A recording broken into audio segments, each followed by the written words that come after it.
இன்றைக்கி நம்ம வந்து செடிகளுக்கு உரம் கொடுக்கணும் இல்லையா, அதை பற்றி பார்க்க போகிறோம். ஜீவாமிர்தம் செய்வது எப்படி? ஜீவாமிர்தம் அப்படிங்கிறது நிலத்தில் இருக்க நுண்ணுயிர்களுக்கு நம்ம உணவு கொடுக்குறோம். நுண்ணுயிர்களின் எச்சம் தான் வந்து நமக்கு செடிகளின் வளர்ச்சியை ஊக்குவிக்கும்.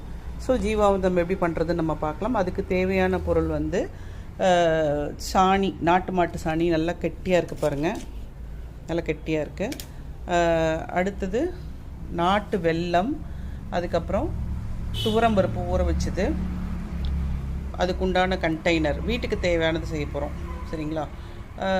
2 லிட்டரில் ரெண்டு பாட்டிலில் தண்ணி வச்சுருக்கோம். ஒரு பாட்டிலில் வந்து கோமியம் பிடிச்சி வச்சுருக்கோம். நம்ம நாட்டு மாட்டு கோமியம் நம்ம வயல்லேருந்து பிடிச்சிட்டு வந்து வச்சுருக்கோம்.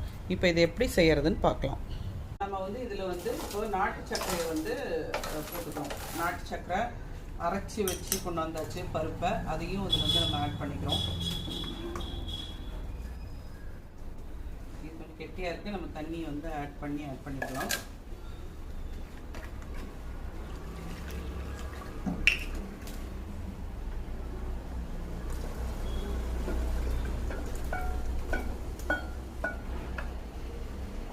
அரைச்சி வச்ச பருப்பை ஆட் பண்ணிட்டோம். அடுத்தது அந்த நாட்டு மாட்டு சாணி கட்டியாக இருந்தது இல்லைங்களா, அதை கரைச்சி வச்சுருக்கேன்.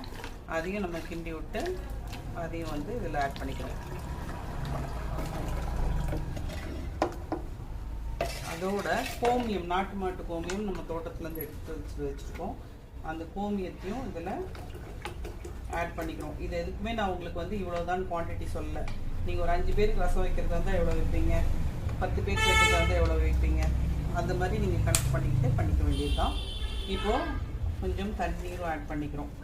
தண்ணீரும் ஆட் பண்ணிவிட்டு அதை வந்து நம்ம கலக்கி விட்டுடணும். இது 3 நாள் வந்து கலக்கி விட்டு ஓப்பன் பண்ணி கலக்கி விட்டு எடுத்து வச்சிட்டோன்னா ரெடி ஃபார் உங்கள் பிளான்ட்ஸுக்கு ரெடி ஆகிடும். இது பிளான்ட்ஸ் கொடுக்க பக்கத்துக்கு வந்துடும். ஸோ இதை கலக்கி விட்டுறோம்.